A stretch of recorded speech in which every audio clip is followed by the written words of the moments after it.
Good afternoon, everyone. I'm delighted to welcome you to the Sport for Change 3rd edition. My name is Tanguy, and I've been coordinating this program. It's great to see so many friends in the room today. Sport for Change is a story of a program that believes sport is a fantastic vector to accelerate the global transition. But it's more than that. We created it as our tool to engage the sport ecosystem to take action that come in front of us. Looking at the latest news, we can ask ourselves the question, is the sport heading in a direction that is completely disconnected from the global crisis? I think it is a fact. The sport industry generates too many emissions, far too many. The challenge is that today, sport has become a pillar that federates a huge audience and therefore has a powerful capacity for influence. Super Bowl, Olympics and Paralympics, Football World Cup are the most watched events in the world. What does it mean?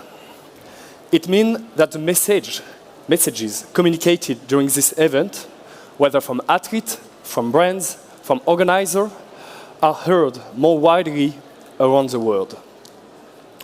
With such a large audience comes a strong responsibility to take action on climate, on equality, on inclusion, and on biodiversity. So I think it's time for sport to stop hiding behind its entertainment label and assume its status as key opinion leader in our society. To see so many of you today, I think it's a powerful signal. The signal is that sport can change, and we can change the sport. And that the global transition and sport can work toward the same goal.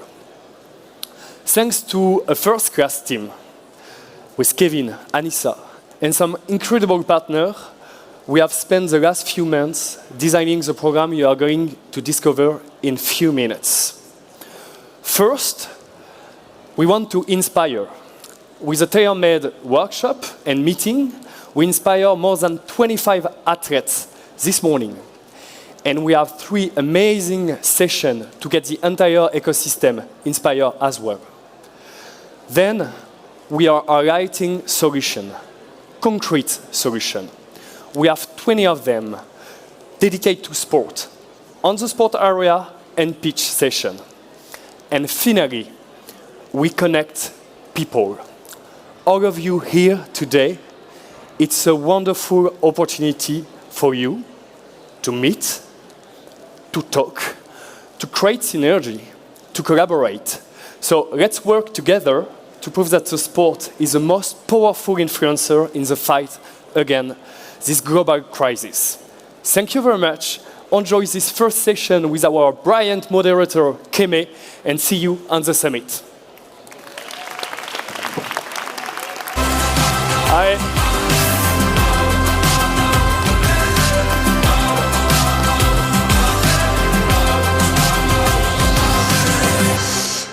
Good afternoon, everyone. Thank you very much indeed, Tanguy, for kicking us off the inaugural session for the sport portion of Change Now. So picking up on some of the themes that Tanguy introduced, we have got a fantastic hour and a half this first bit where we're going to be joined by some of the most visionary and inspiring speakers in the world of sport.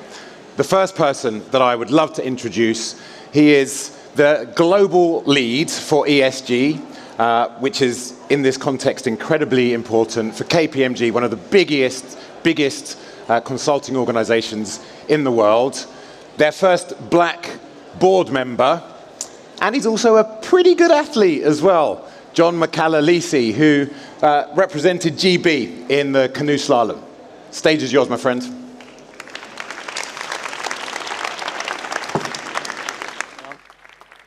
Thank you.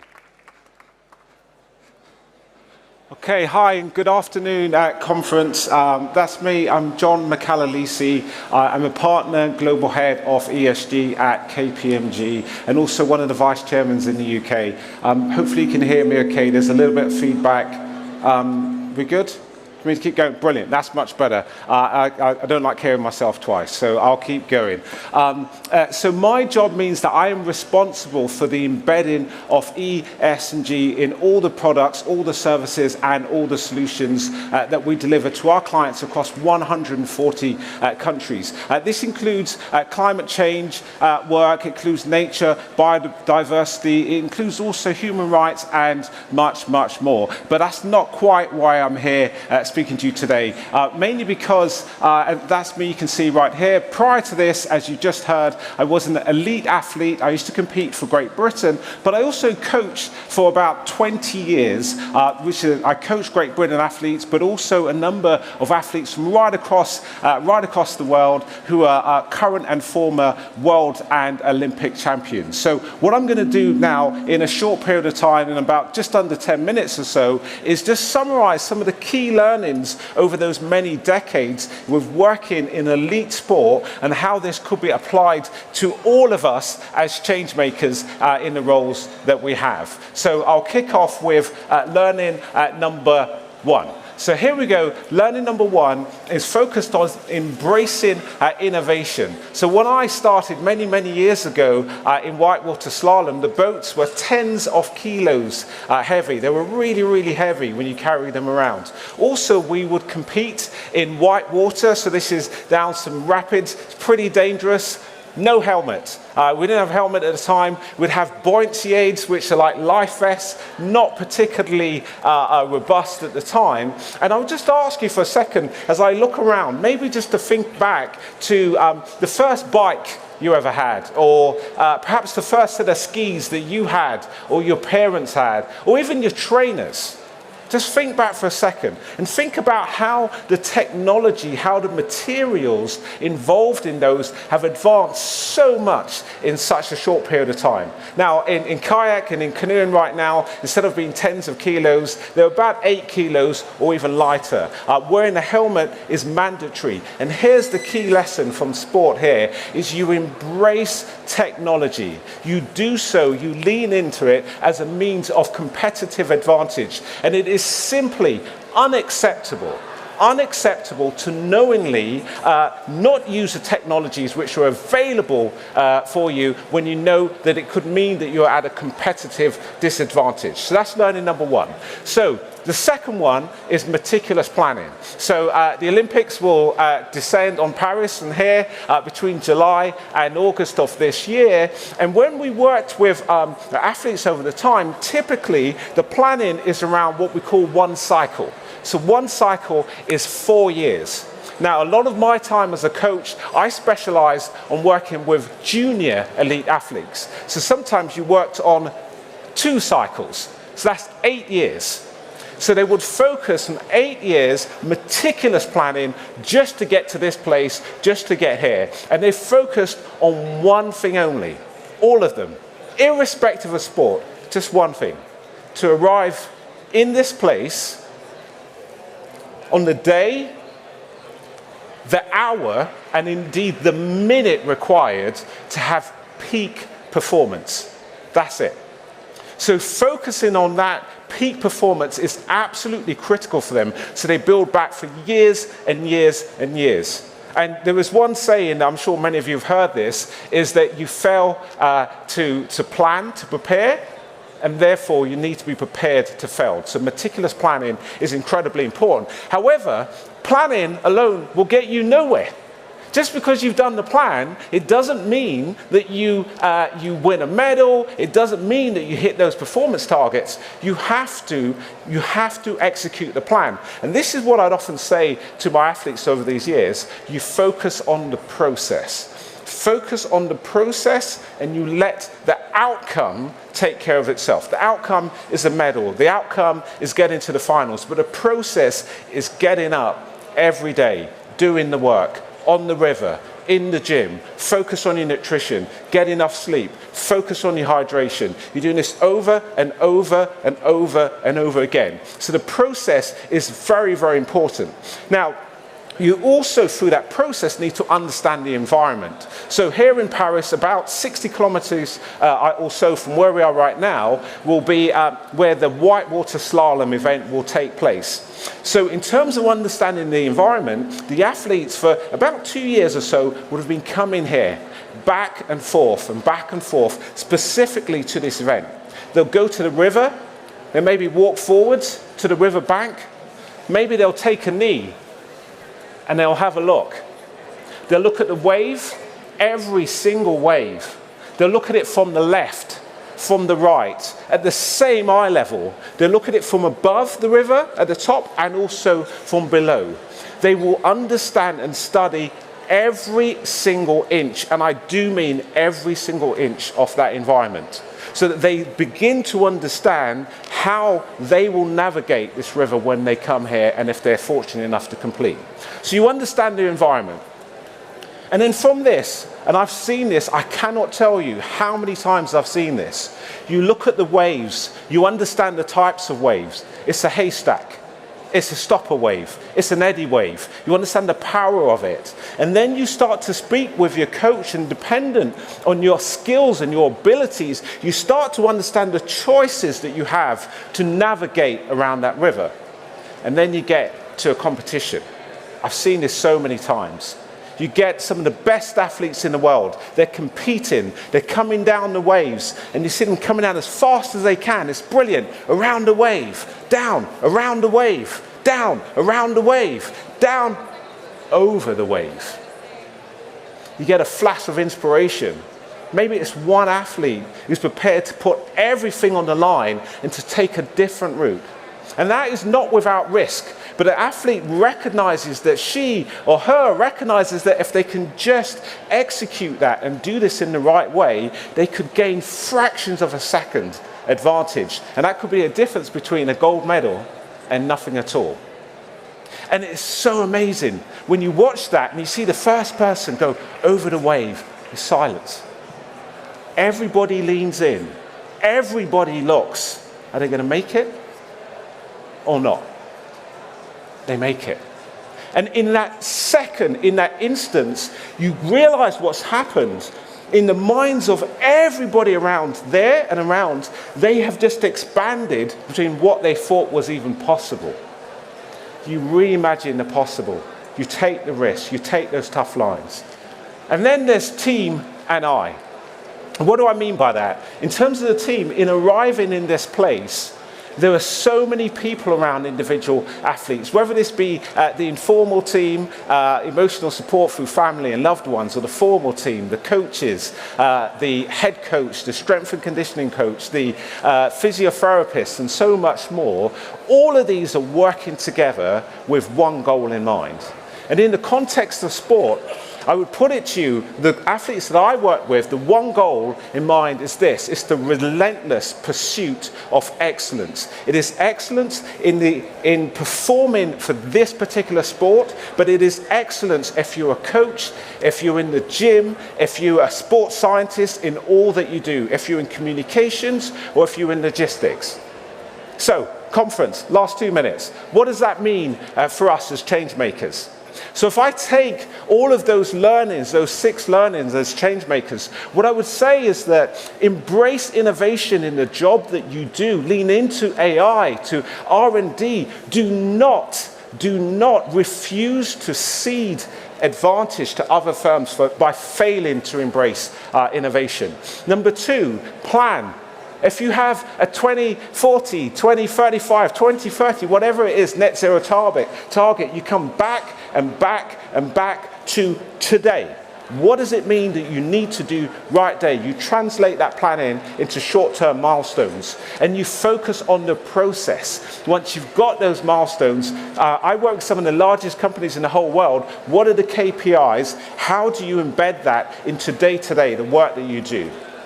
You then understand your environment. The environment right now is incredibly complex. The political environment, you've got demographic change, you've got the regulatory environment shifting, and the planet in which we're living is getting hotter and hotter. 6 out of 9 planetary boundaries are being breached. So you understand that when understanding how you progress forwards. Last two, I think I'm out of time, you reimagine what is possible in the context of how you work, where you work, what products, what services you actually deliver right now. And then you focus on the team and the I. So these are very specific accountabilities, goal settings, which are all driven through one thing that binds a lot. And I would suggest it is the relentless pursuit of sustainability. Sustainability in how we interact with the planet, ensuring that we're not taking out more of its resources than you're putting back in. Sustainability in terms of how we work and interact with each other, and sustainability in terms of how we drive responsible, equitable, sustainable value creation moving forwards. So I'm going to finish up now. There's one thing. I used to compete a long time ago, as I mentioned. I'm going to be honest, I've actually lost a lot of my medals from a long time ago. Some of the medals that I've got I haven't lost, but they've rusted. My mum has some, I have some, I don't know where they all are. Here's the point. You all have the potential as change makers to drive transformational change, which will not be lost. It will not be rusted. But instead, you have the potential for your roles to drive change, which will transition us all to a fairer and more just and low carbon economy, which is right for today and from generation to generation. And I hope that these 6 ideas will help you on that journey. So thank you for listening to me.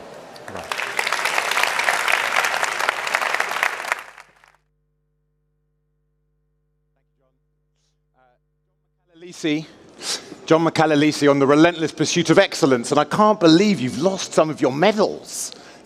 I hope you find them, and they're not too rusty when you do find them. So the wonderful thing about doing conferences like this in 2024 is that we can dial in and out of interesting people all over the world. And the next person that we're going to hear from hits that bill. An amazing free runner, ski mountaineer, who currently resides in Norway. So I hope that with the click of my fingers, we may see Kilian Jornet. Kilian, hello. Hey, how are you doing? How are we doing, Paris? Paris, how are we doing? They're doing well. Kilian, it's lovely to see you. I'm glad the link has worked. It's over to you to share your thoughts. Thank you very much. Yeah, thank you very much, everyone. And thanks all the people here, because it's I believe like that this to be here talking, to be here like sharing ideas and the conversations going on is what will have the biggest impact. The biggest impact, it comes from relations, and change comes from knowledge. And this conference is about sharing knowledge. And I hope with my experience I can share some ideas that can help your journey for this change, for this transformation.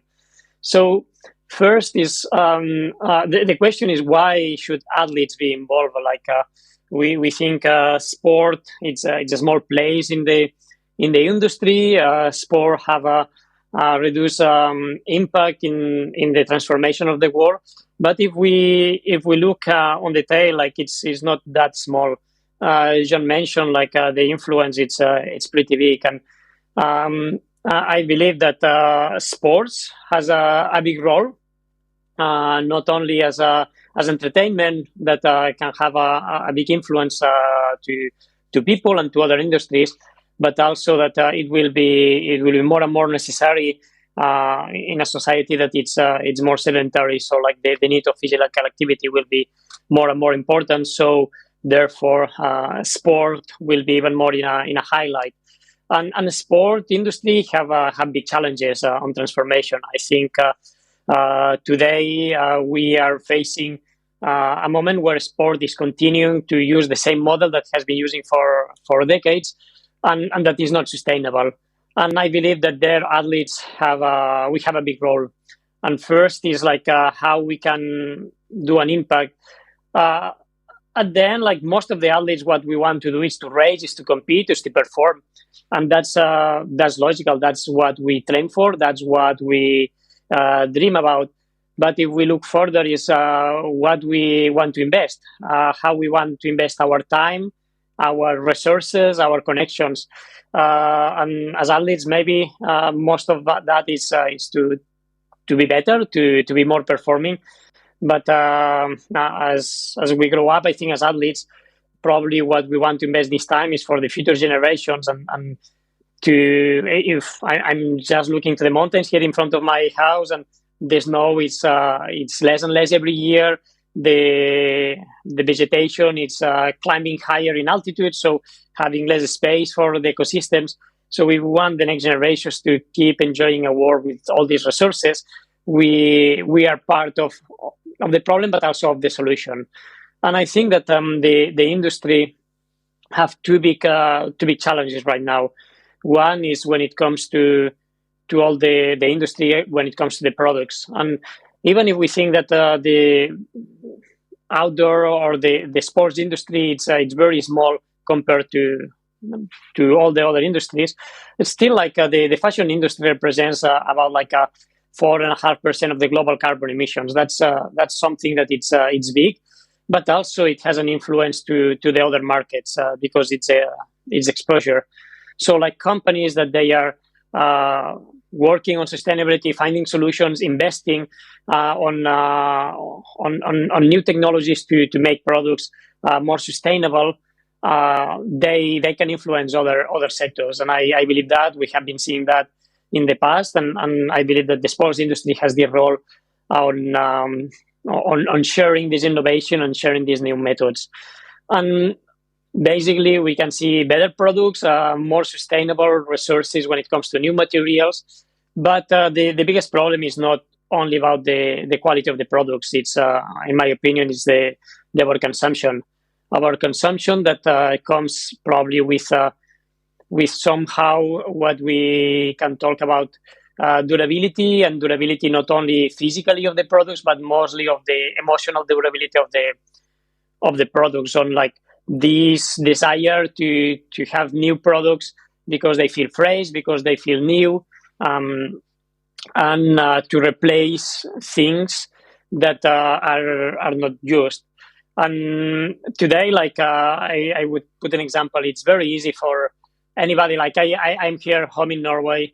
Probably if I want to buy a new pair of shoes, it will take me 2 minutes. I go to a website, I order, and well, probably not where I live here in Norway, but if you are in Paris, maybe this afternoon you can have the pair of shoes at your place. But if you want to repair a pair of your old shoes, it will take a lot of time. It will take time to find where is a cobbler near to you. It will take time to send it. It will take time to repair and to bring it back. So today it's much, much easier to just consume new goods than to find a way to prolong the life of our gear. To repair it's harder than to buy new things. To slow down our consumption, it's almost impossible if we are not thinking about if we are not taking the time to repair, if we are not taking the time to share gear, so it have more use, and that needs to change. And I think that that's a shift that the industry needs to do, and I think sports industry is in a good position of doing it. But we need to reinvent a new business model to make companies that they are sustainable economically, at the same time that they are sustainably with the environment, with the resources, in a model that is slower, and where other ways to use the products to repair, to make their life longer, to share it, to buy second hand, needs to step up for that. So I have the belief that athletes have a big role on that, on pushing the brands. And I think athletes like myself, like John, that our career, like it's in the back, or it's in the last stages. now we have the power to influence a bit more the industry than young athletes that maybe they are looking more into performing as the first, and which their weight it's maybe not as important with the sponsors. And secondly, I would say it's the events that we are participating. When we think about sports competitions, it's basically to move from place to place, redoing the same event, and it's great for the visibility. It's great to show the sport and the competition in different places, but the footprint on that it's very big.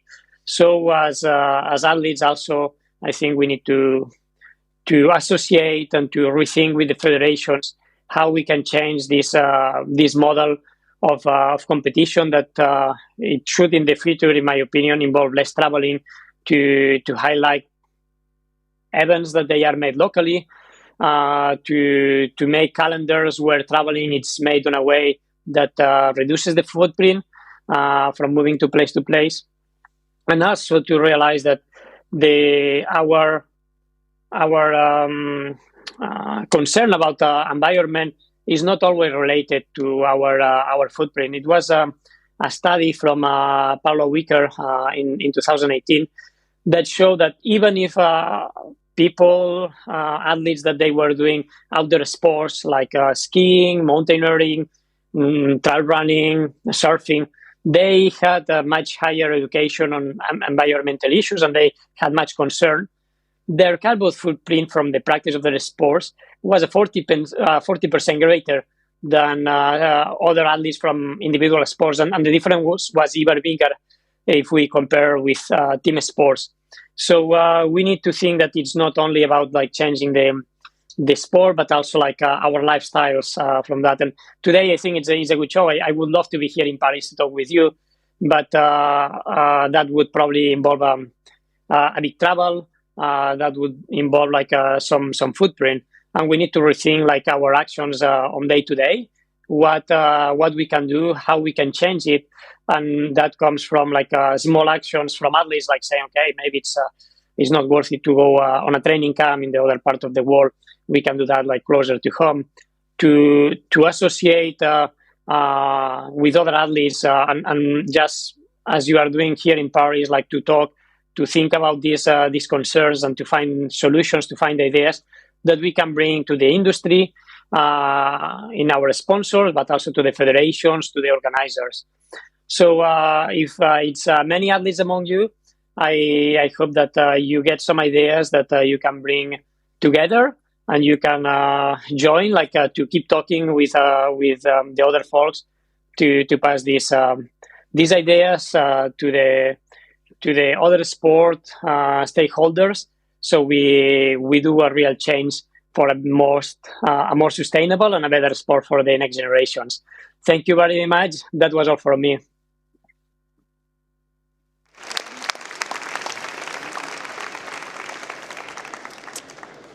Wonderful to hear from Kilian there. I don't know if you noticed, but in the back of his office, he's got his climbing holds and his ropes and all the equipment that we associate with his amazing career and all the records that he's set, and I hope will continue to inspire us with his love of the mountains. So, we're going to continue this theme of personal responsibility and what individual athletes can do to bring their own activism to bear. So for the next 20 minutes or so, we have got a brilliant panel. I know it's brilliant because I've spoken to all the athletes I'm about to invite onto stage. First up, Boris Ghirardi, Salomon athlete. Oh, hang on, we're waiting. No, now he can come on. Boris Ghirardi. Take a seat, my friend. Salomon athlete who is breaking down so many barriers around disability sport or ability sport, because when you hear what he's been doing, it's pretty amazing. Leah Bavoil, who is a two-time world champion powerlifter. Nice to meet you. Thank you very much indeed. She's going to be talking to us about all the work she does, also in the disability space and promoting women's sport. And also Yohan Benalouane, who I'm sure lots of you will recognize this dude for his exploits on the football pitch and the work that he's doing. You're going to be here, my friend. Thank you. The work that he's doing around water and accessing clean water. Boris, I want to start with you, partly because you've got these amazing bits of equipment that you brought onto stage with you. Just look, dial us back, take it from the beginning. Tell us about the work that you're doing to make the kind of thing that we've just heard from Kilian and his incredible exploits. You do the same thing. Tell us about that. Yes, it's very inspiring me to be just after Kilian because he's an athlete, very incredible. But also, he was one of the guys on my first trail running I did ever after my amputation. So I have a particular link with him, and he gave me a lot of encouragement. And it was on the trail running Sierre-Zinal in Switzerland, and it was amazing because nobody never did it with a blade in mountain. It was the first time. Yep. So yes, I'm like a pioneer. My goal is to be inspiring people that it's possible to go in mountain with disability. Yep. So collaborate with Salomon. I'm in Team Salomon, and we collaborate to innovate, to permit to all people to get access to the mountain. Skiing. Yeah, and I want to talk a little bit about that amazing piece of equipment you've got there. Skiing, because running. I mean, the whole... I was the sports correspondent for a big UK network TV channel when the Paralympics came to London. And that was such a big moment in how people in the UK saw and thought about what it is to be an athlete. And this is another level we're talking about, because trail running, ski mountaineering, this isn't just running around a track. This is really technical stuff. Yeah, exactly. Today, if you find the tool to run, it's for the Paralympics. You have to go quickly, 100 meters on special surfaces. But that's very different to a... Completely different. And it's beginning for me to get access to freedom. Like I said, I said that to Salomon at the beginning. I said, don't invite me to the party, invite me to dance. Yeah. Bit of salsa. Exactly, salsa in mountain. So my goal is permit to have access. I don't want you show me a pic of a summit. I want to go to the summit. That's my goal. I want to be free to do it. So we have to develop things. But today, to develop things, we can do it with respect of environment. For example, my blade is crafted from the carbon from the A350 Airbus. And it's a carbon don't use by Airbus. So there's a lot of innovation in exactly. in there the is kit. a lot of innovation in it. Yeah. And Salomon developed the sole. So we can imagine a future with accessible sports, with diversity, but also with respect of the environment. We just have to thinking differently. Yeah. So I will come back to you because I'm quite curious to just dig into exactly what those innovations are. But before we do that, Leah. Yes. I want to hear from you. What in the diversity discussion, what does inclusion mean for you and your work? So inclusion for me means I'm a woman in a sport, man, and that's pretty hard every day when you deal with a lot of things coming from men. And also I deal with disability, but it's invisible. I deal with autism. So I want to talk more about it because people are not really aware about what is autism actually. Yeah. And there is like a lot of, like people don't really have a lot of image that they think it's autism, and actually it's not most of the time. So yeah, that's how I'm using my voice as an athlete today. And explain to people what kind of barriers face autistic people in sport. So being an autistic in sport can be very difficult because you deal with relationship with your partners and stuff, and relationship for autistic people are really, really hard. It's tough to understand people, their intention, and the competition can be hard because you deal with the people looking at you, you deal with the noise, and the noise can be really, really hard for the autistic people. The lights, all the sensitive stuff can be hard. And for you, how do you manage it? So I always have like my headphones with no music most of the time. It's just in order it helped me to be able to talk with people without like all the noise around me. For the lights, most of the time I can wear glasses like for the lights. And after it's a lot of work on myself every day, like therapy in order like to help me to understand people and like just have normal behavior and interact and try to hide that I'm autistic and like pretend I'm normal when I'm not. And why do you think you want to hide it when the world should celebrate all of us? Can you imagine a future where everybody can be accepted for who they are? I would love that, for sure. I would love that.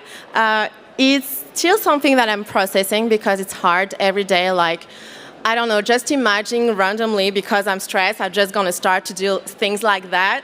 Yeah. Like, if you don't know I'm autistic, people's going to think, what she's doing, she's sort of weirdo.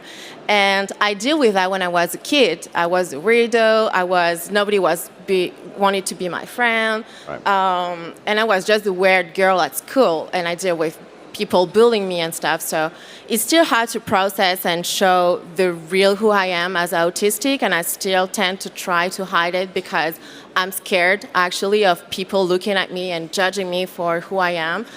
But I'm trying really hard to make people understand that I'm still a lovable person. and yeah, that's it. Well, I know I speak for everyone here. Thank you very much indeed for sharing your story, because neurodivergence is something that everyone in this room will have a family member who has some neurodiversity. So it's important that we all understand this, right? And that's the thing that I love, because now more and more I talk on my social media about autism, and I have parents or telling me, oh, thank you, because I have a kid that is autistic, and it helped me to understand him better. It helps me to have hope that he can do something, because there is a lot of parents who are concerned about their kids when they are autistic. They think like they can't do anything because it's hard at school and they can't work and stuff like that. So, yeah. They can become world champions, all right? Maybe one day. Yeah, hear it for Leah. Thank you. So from world champion powerlifting to trophies on the football pitch, Yohan, talk us through your journey to activism. So first of all, let me congratulate all the people to be here, because that shows your engagement and your dedication for the environment. So congratulations on that. If I can answer to your question, I will say one story of myself, talking about my reconversion during my career, because I just believe that the reconversion is not have to be after the career, but during the career, because the most value of our job is not the salary, but is all the door open around us and the networking. And we have to be pretty good to use that for send a message to the world.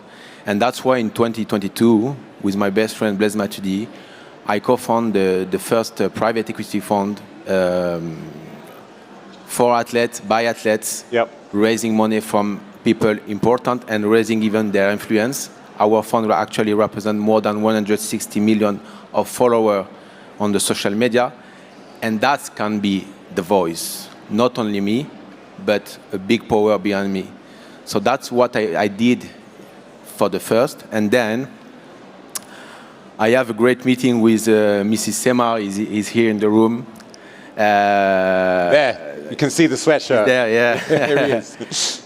And he sensibilized myself a lot in the environment because, and maybe even you know, when you are in the sport, and especially me in the football, you have to think football, you have to eat football, you have to sleep football. 100% tunnel vision. So to come out is sometimes is really difficult. But when I built my fund, I start to meet people like him, and I start to understood that the world is sick. So, and especially with the water. So, you know, you start to have some discussion at home with my son and my wife present here too today. And you start to share a new passion for the world, because when I'm on the table with my son, I think about, okay, today I'm okay, but the future is him. So I have to maybe invest myself, invest my money too, because you have to put your money where your mouth is, right? And trying to bring my image, but all the image I built behind with me, to send a right message to the world, and maybe to develop something different that I do until now. So why did you choose water? I choose water because the water is the life. Without water, you can't do nothing. I was talking yesterday at home with my son, and I was saying to him, you know, to make a jeans, you need 10,000 liters of water. And it's crazy. And we know if you can't drink or if you can't make grow up the plant, you don't have future. So I try to speak a lot with him, because I think they are the message for the future, the kids. Of course, yeah. And I try to use my voice and the voice of the sport to show the right way. And that's what I'm doing actually with my company, FEA, with Monsieur Sama. Yeah. And trying to develop the best I can.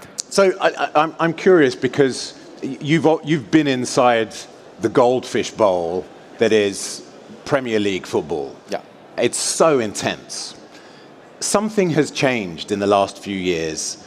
More and more footballers are starting to talk about stuff that they care about. Yeah. Whether that's, and these are British examples, so apologies to an international audience, but Marcus Rashford talking about food and poverty, Raheem Sterling talking about racism. A long time ago, footballers were told, don't speak out, don't say anything, don't risk saying anything outside football. Why has that changed? I always say to my friend and my investor, because they are all athletes, try to be like a data, okay? Why? Because when you come out of your house, try to take your bag empty, and when you come out on the night, you have to be full. Emotion, new people, new experience, and that will make you your power for the future. And I think, I will not say we are the declic of the sport, but with Blaise, we're trying to show the way and try to say to the people, for the environment, for the people, for the community, for everything, try to be an example. And more you will have example in our industry, more you will have the power to make the communication, and more we will be together, more we will be strong. Boris, it's a great message. Be the example. You are that. Let's say I have an accident next week and it could happen. It could happen. It could happen to anyone, and I want to go running. Yeah. What is the situation now in France with running clubs? Is there adaptive equipment available? Tell me about the work you're doing to make it accessible to everybody. Today it's complicated. First, it's what is difficult. It's to imagine you running, just this, because if you look at the social media or TV, there is few in TV, but in social media, you will find athletes, but not casual person. Yeah. So, or in your hospital room, you can imagine you can run again. That's why I want absolutely redefine what is an athlete. Redefine what is sports. It shouldn't be something like scare you. Sports, it's my therapy. Yeah. I will be not here if I don't have sports. And you were an athlete before you had your injury. Yeah. I was always in sports, but it changed. In my case, the 9 August 2019. Right. I was riding home with my motorbike, and a violent accident changed everything. Right. But I was aware to think it will be an extraordinary adventure. It will be a new life. So you have two choices. You fall or you get up. And when you want to get up, there is no structure. There is no example. Again, if you have to imagine you like a baby. Okay, a baby is on the knees, and he wants to get up. Imagine, you get up and fall 1 time, 2 times. At 3 times, he said, okay, I'm done. I'm on the knee. Everyone, we are on the knee today? No, we are not on the knee. Why we are not on the knee? Because we have example. And like said Yohan, we have to be example. We have to be not perfect, not absolutely amazing like Kilian. But you are amazing. You're all amazing. You're all amazing. Yeah, we are all amazing, but we have to inspire. We have to inspire in action. We have to go in action. And the first things, it's to have more accessibility in sports. Yep. Today in France, is that changing? Yeah, it begins to change. With my association, I found an association, and I create an academy of race for amputee. Yep. And the idea is to give tools, give example, give coaching, give training. Give the maximum of possibilities you can imagine you running. Because running, it's very natural. Maybe after you will doing powerlifting, or maybe you will be footballer, whatever. Running is something everybody it's a start. Can. It's a start, yeah. So it's that we have to do. So from running, so you've got this special mountain blades. Tell me about the ski attachment. Today I managed to bring that to you. My manager Don't tell anyone, it's a secret. It's actually a secret. Okay, I bring it. So today I have this special foot. It's for skiing. Actually, if you want to skiing and you're amputee, it costs something like 15,000 euros. And it's normally when you see amputees skiing, they have outriggers with one ski. Yeah, that's some typical, take it off the prosthesis. But with this, you plug that directly in the ski. Right. So the top thing would go into the bottom of. Exactly. Right. It's fixed here, and you're going straight to the fix of your ski. Yep. But I love to challenge Salomon.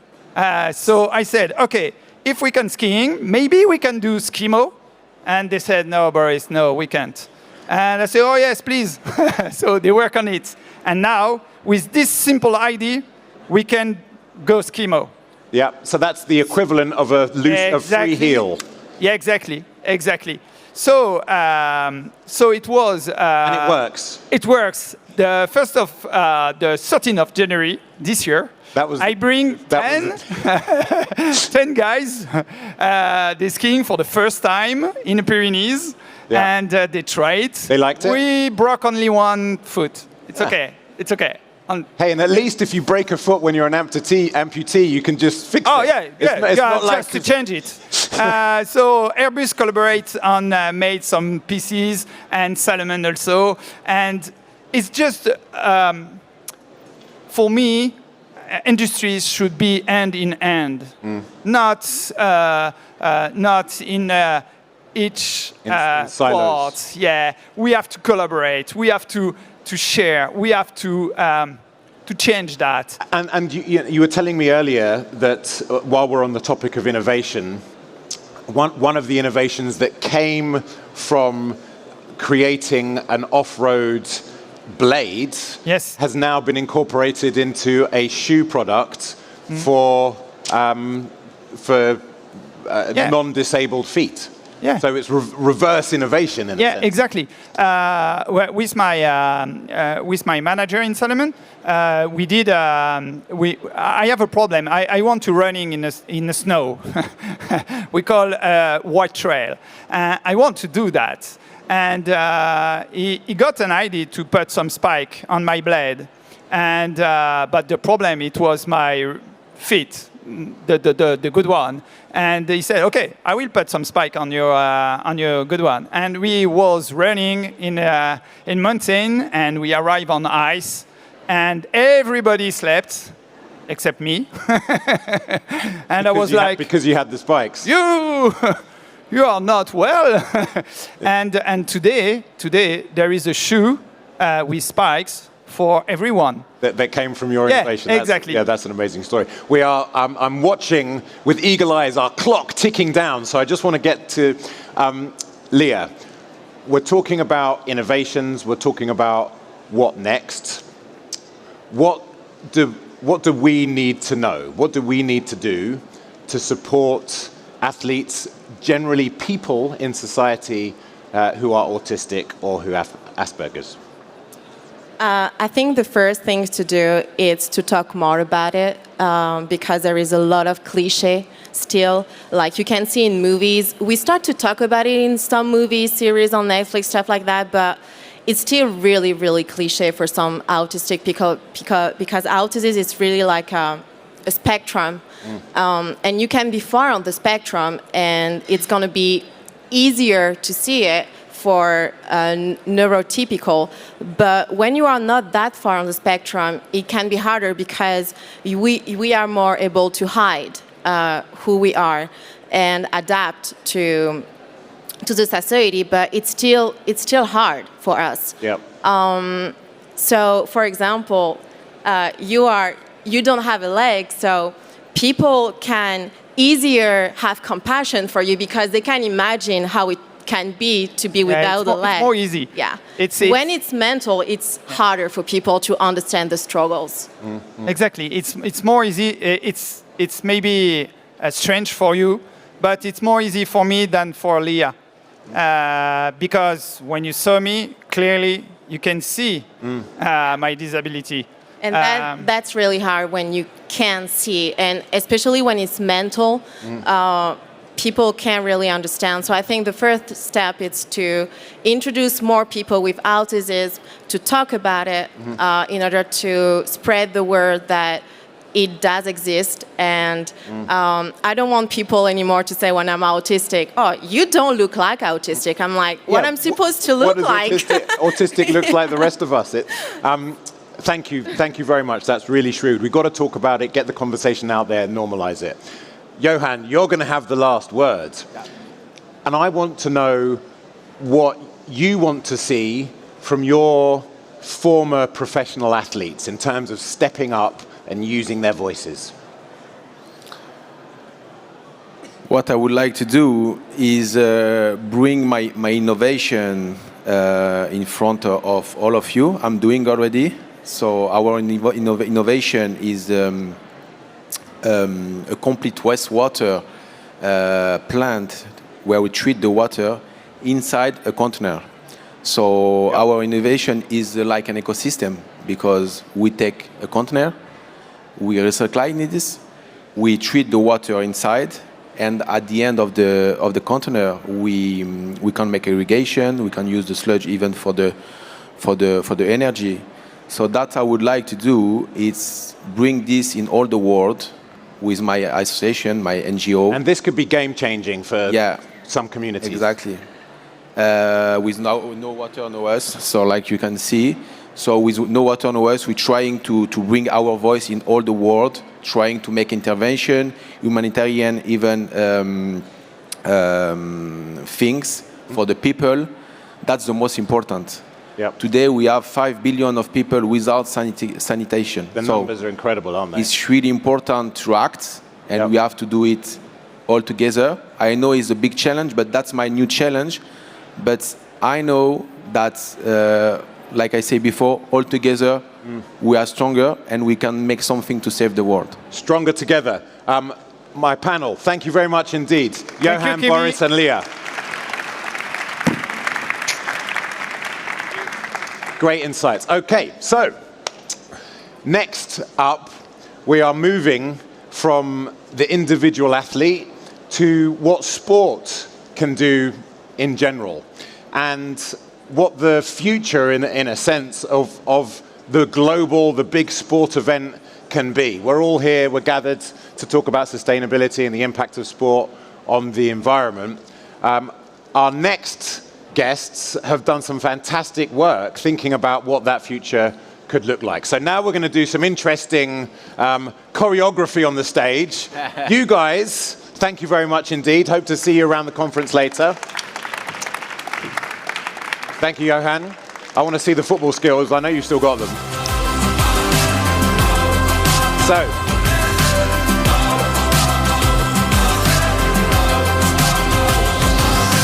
you want them up now? Yeah, you can move them. Can you sit down on this chair for the next one? Can you sit down on this chair? Oh, yeah, sure. Okay, I'm guessing you can hear me. Can you hear me? Excellent. So we have Margot Chave from Sport 1. We have Imanol Corcostegui. Did I pronounce your name right, Imanol?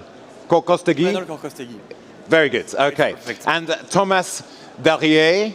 And this brilliant team has done great work envisioning the sport event of the future. So I know you've been working hard behind the scenes to kind of explain, because it's quite a complex thing you've been doing. I think the best thing is that I hand it over to you, because you're going to explain this much better than I.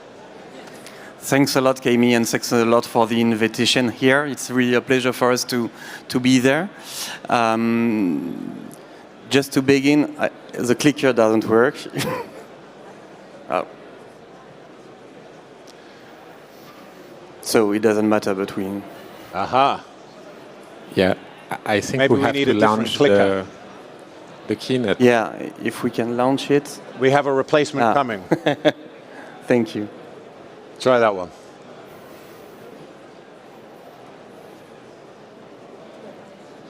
No. Do we have a way of fast forwarding? Oh, there we go. There we go. Yeah. We have it there. It's just that one. That one doesn't work. So you need to look at that one there. Okay. So I will begin like that. So yeah, the game we created and we are going to talk about is this one.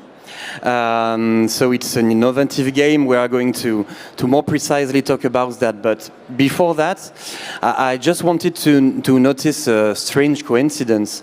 Is that the day we put the game online, one piece of sports news that day was this one. The announcement of the creation of a skiing freestyle competition in Saudi Arabia, which is obviously an ecological disaster. Few days before, another piece of sports news was that one, and Margot will talk about that. It's not a unusual news in French football about the lawn of the Mosson Stadium in Montpellier attacked by a fungus. It's becoming, we are going to talk about that, a big problem in French football. And more recently, you all have heard about that news about bees which paralyzed a big tennis tournament in United States. All of this news are here to prove us that even if the world of sports would like to be a bubble protected from climate change or want to be a pure entertainment, now it's not possible. We cannot do like that.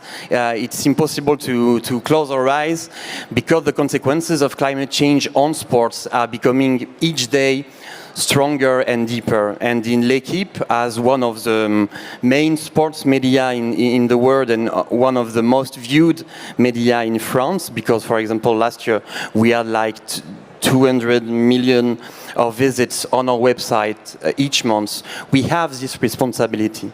And we try to cover those topics more frequently. We have to do some covers of the magazine, a lot of papers of that, about that. We have a responsibility, but I think that we also have the power to reach a lot of people for whom climate change is not a priority. For a lot of people who think that, we have a kind of rejection of climate change. And by the reality of sports and by trying to cover it with cleverness, we can try to convince them that that climate change is important, to have some thoughts, some news, some information about that. And we have a journalist, Alexis Danjon, who is a reporter in L'Équipe, covering ecological issues for 6 or 7 years. And one day he came to see me to talk about something. I am the editor-in-chief of L'Équipe Explore, which is a section of L'Équipe, like a multimedia platform. We produce documentaries, and we made one about Boris. We produce podcasts, long-form stories, and above all, innovative contents. And so Alexis came to see us one day, saying that he was gathering a lot of information, he was interviewing a lot of experts, read a lot of reports about what could the world of sports look like in 2050 and what could be the consequences of climate change on sports. And so the questions we asked together is how is it possible to reach the large number of people with that? How is it possible to make our readers, our traditional readers and viewers, be interested by that? And so we created that game that Thomas will explain more. The solution. Yeah, a kind of way of dealing that. Thank you, Imanol, and thanks for having me. You have to look this screen right now or this one. Yeah. So we're gonna take a look at the game that we made. Basically, you have to choose between 3 stories. There is football, there is skiing, and cycling. The duration of the game is around 10 minutes, and you can start over as many times as you want. There is a QR code if you want to scan it and do it right now. So as you can see, there is this main text, which is a fiction, and choices that will lead you to the continuation of the story. So basically, it's a game book. And underneath the choices, you have the explanation. So what's the explanation? It's based on scientific reports, studies, and recent events, as Imanol just told us. And this is the base that for Alexis, the journalist, to imagine what the future could be. Specifically for this episode, you are receiving a call from the organization of the Tour de France telling you that you are the new boss, and the first decision that you will have to make is to choose between summer or fall to begin this competition.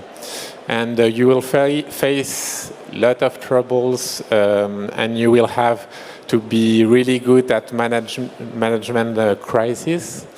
Of course, you can fail, but if you succeed in finishing the Tour de France, you will be able to see your path, your route into the journey. So, in fact, the fact that the user is at the center of the project, the program, the narrative pattern, it's suggesting that the decision have consequences, and also that there is multiple scenarios, multiple possibilities. There is not one future, and that's it. That's the finishing of the Tour de France episode.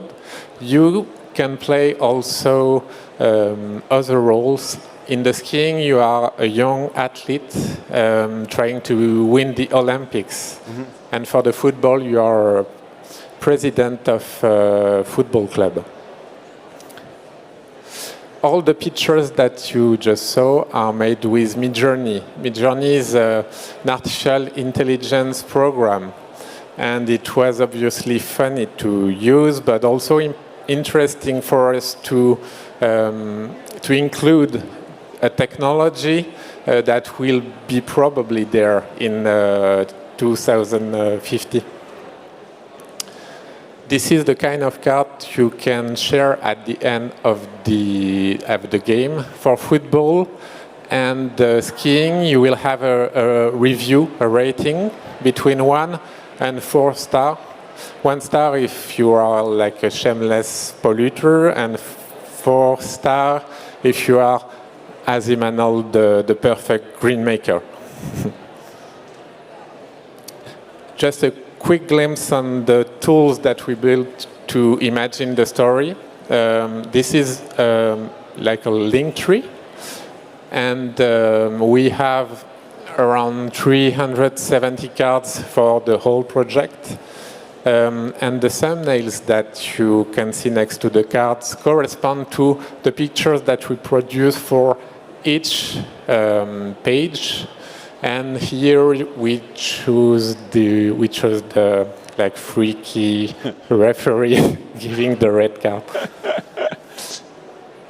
And finally, the first figure that we have are showing pretty high commitment from the user, meaning that this interactive way to tell this story is interesting for the user and for the commitment. So just about I will hand over the speaking to Margot for speaking more about the topics in the game. Thanks a lot, Thomas. So I'm Margot. I'm part of the Sport 1.5 agency, and our agency is a consulting agency that aims to help sport actors through their ecological transition. And we used a lot this game. We played a lot, and it's almost our real life, the way we work today. For instance, this example in football about the grass, it's something that we have seen already in France and in other European countries and even all over the globe. Yeah. For our football pitches, as we know it today, as the competition needs them to be today, we need resources that are becoming rare, expensive, and most of the time under strict regulation. So we know how many water problems we already have, even in March. We know about the energy shortage we have also, and about the regulation, like on phytosanitary products and stuff like that. And there's also another notion that I think is interesting if you play the game. It's about acceptability. how long are people going to say, okay, you can water the pitch if you don't have enough water at home, like it happens at Barcelona where you have quotas now to use water and all that. So it's a big notion as well, and it's you can understand it better when you play the game and when you choose effectively to water your pitch or not. To put energy during the winter if you want to heat the grass to save it, not to throw it, so that it doesn't freeze. Light therapy as well, stuff like that. Is it okay to keep doing that with the context we have today, and how do you do that? But we do have lots of solutions, of course, that are beginning to happen right now in sport. Regarding water, there's a lot of stuff going on, like technological solution as well, for saving water leaks, for instance. That's something that can be used for reducing your water consumption with buttons, press buttons, stuff like that. There's lots of works happening on rainwater recovery, rainwater reclaim. Can you use it on your pitch, for instance? That will be more acceptable for everyone if you find a way to use it in a sanitary way.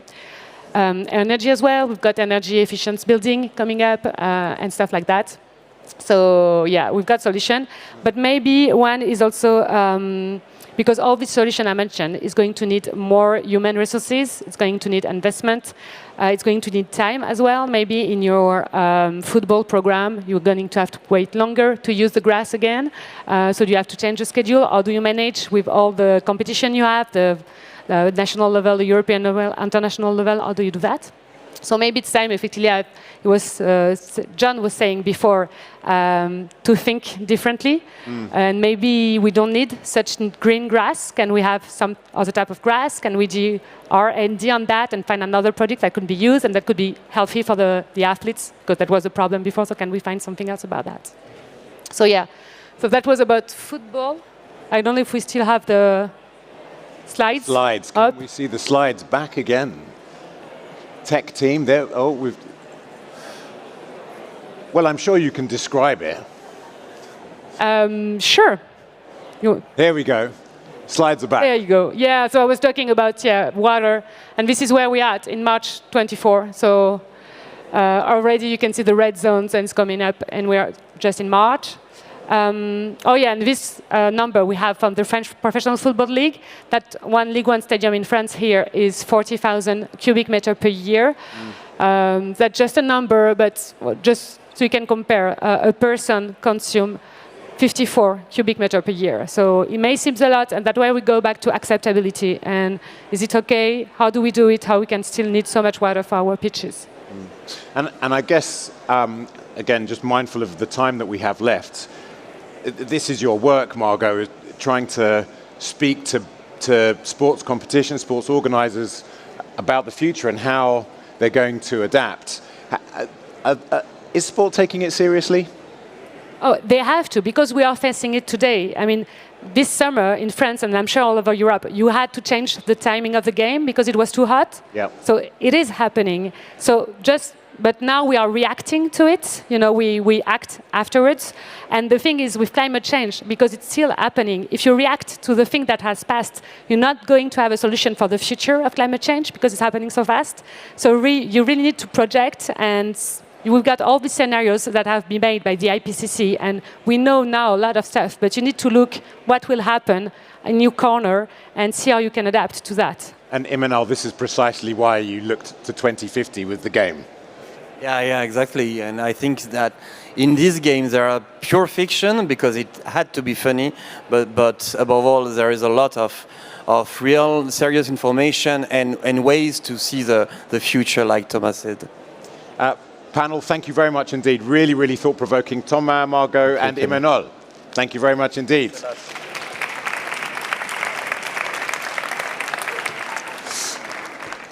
So, you will be aware that there is a certain reasonably significant sports competition about to come here to Paris in a few weeks' time. Get the hint? It is my great pleasure to introduce for our closing keynote, Georgina Grenon. She is nothing less than the Sustainability Director for Paris 2024. Georgina, are you here? Oui, oui!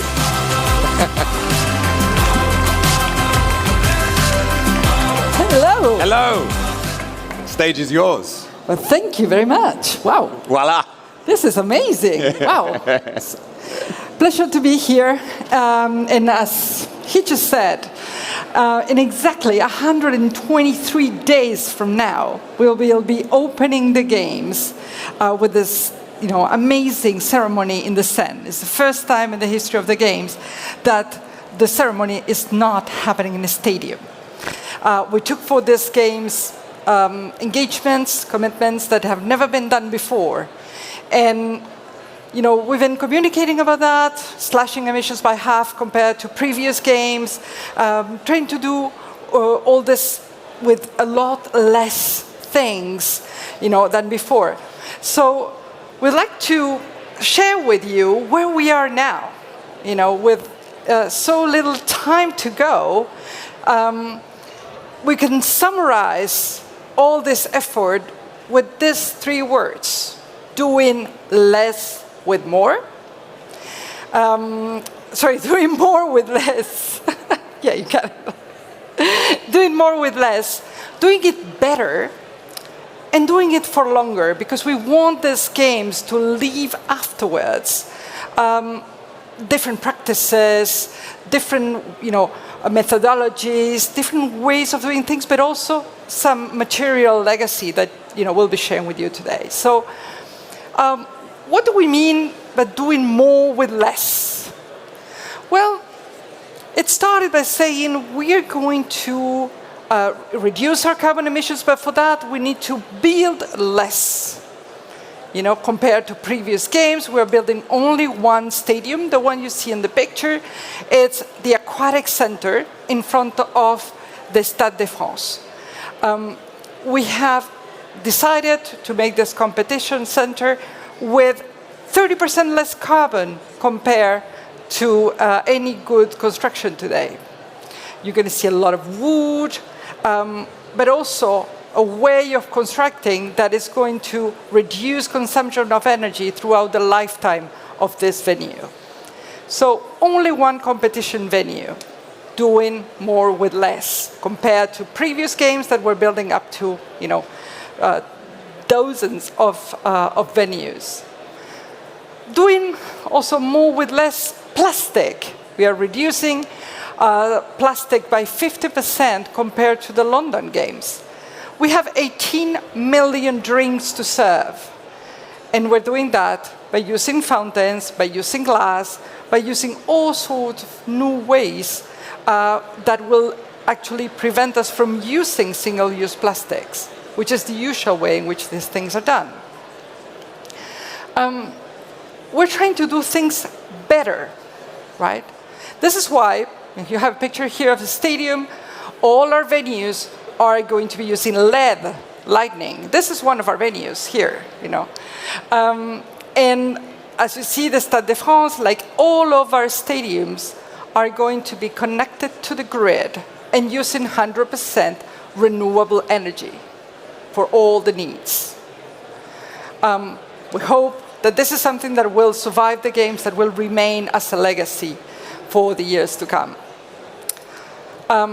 More sustainable temporary venues, the use of wood, the use of materials that are rented. What you see in the picture there was in one of our test events last summer. We were using pallets to build the food and drink service and a rented tent. So this is the sort of things you may find in our venues. By more sustainable is also the permanent constructions, which were done by Solideo. So if you happen to visit the village, you will see that it was built with 30% less carbon per square meter. So we're using wood massively, we're using recycling materials, and we are as well using low carbon cement. So, as I said, doing things better. And by doing things better, well, we want everyone to come with a reusable bottle, with a gourde, to all our venues, because they will be accepted. So contrary to what you experience today in any stadium in which you cannot come in with your bottle, you will be able to come in with your bottle and then use the free water fountains or just buy your drinks and pour it in your bottle. It's not only what you're going to drink, it's what you're going to eat. we are reducing the emissions by 50% of what we serve on average in all our meals. And this is why we're using 2 times more plant-based food in our menus. So if you come to visit us, you will hopefully discover new recipes that will be good, that will be festive, that you will love, but they will be made of plants. Right? And actually, and this is the first time I think we're saying it openly, one of our venues will be 100% vegetarian. Doing more with less, doing it better, but also doing it for longer. Huge initiative to ensure the circularity of the goods that we will be using for the games. This is why 100% of our equipment will have secured a second life. What you see there in the picture is the famous beds, the beds that are made of cardboard. This cardboard is done in France. It will be recycled in France. We know exactly who is doing that. We need 15,000 of them. Together with the mattresses, all the mattresses will be taken after the games and distributed for Emmaüs, the army, and 2 schools, and maybe some other partners to be announced soon. So that is for all the things that we are responsible for. And there's a zillions of things, We need 800,000 pieces of furniture. All of them will have a second life. The equipment, the screens, the computers, everything, we have secured a second life. Actually, as of today, 90% of all the things, of all the goods we need to deliver the games have already secured by contract a second life. So that's a massive change in the way in which we are organizing the games and hopefully leaving that as a legacy. And it's not just the stuff that us, the organizing committee, are doing, but our entire ecosystem is working to deliver these games in a more sustainable way and to leave behind things that the city will never forget, and that Parisians hopefully will continue to enjoy. And that's the case, for example, of the Seine. The Seine is being cleaned as we speak. We're going to hold our swimming in the Seine, the open waters, and the triathlon. And a year later, all of us will be able to put on our swimsuit and swim in the Seine. It's just, what you see there is an image of an artist, but actually the waters are really good today. So, I have only 1 minute to go.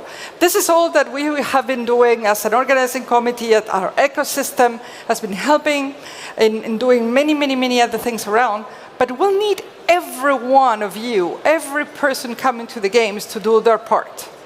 We need to be together, mobilized to make these games more sustainable. And for that, we have asked as well our fridge. We have asked our